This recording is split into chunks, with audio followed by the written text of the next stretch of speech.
Zaman hayır olsun pahalı seyirciler.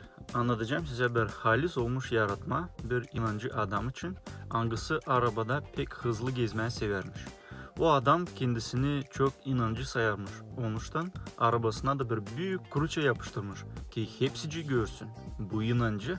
Ama o pek severmiş arabayı hızlı haydama.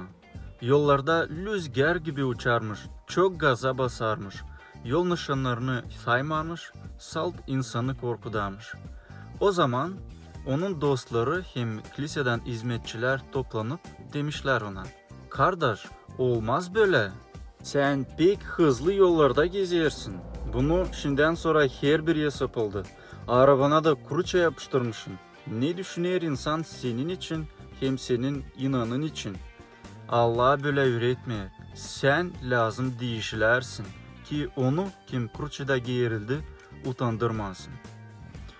Ondan sonra biraz vakit düşünüp adam bu problemi tez çözmüş.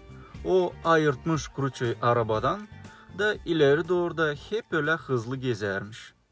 Pahalı dost, belki sen de sayırsın. Hani var nece kendini Hristiyan sayma da günahkar işleri yapma. Değil öyle.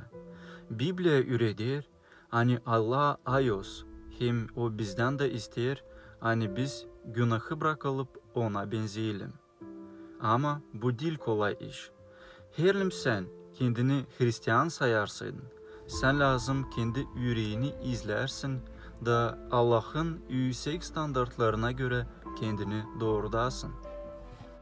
Apostol Petr'in ilk yazında, ilk glavada 15. şiirde yazılı: "Ama nice o kim sizi çağırdı ayozdur, hep öyle siz de ayoz olun bütün yaşamanızda." Hem zor iş bu dünyada kendini değiştirme. O adama kolaydı kruçayı arabanın şişesine yapıştırıp gezme. Ama onun yüreği Allah'tan uzaktır.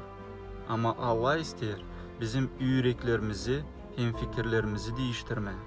O zaman bizim laflarımızı da yaptıklarımızı da hem bütün yaşamımızı Allah beğenecek hem iyi sözleyecek. Kalın sağlıcakla.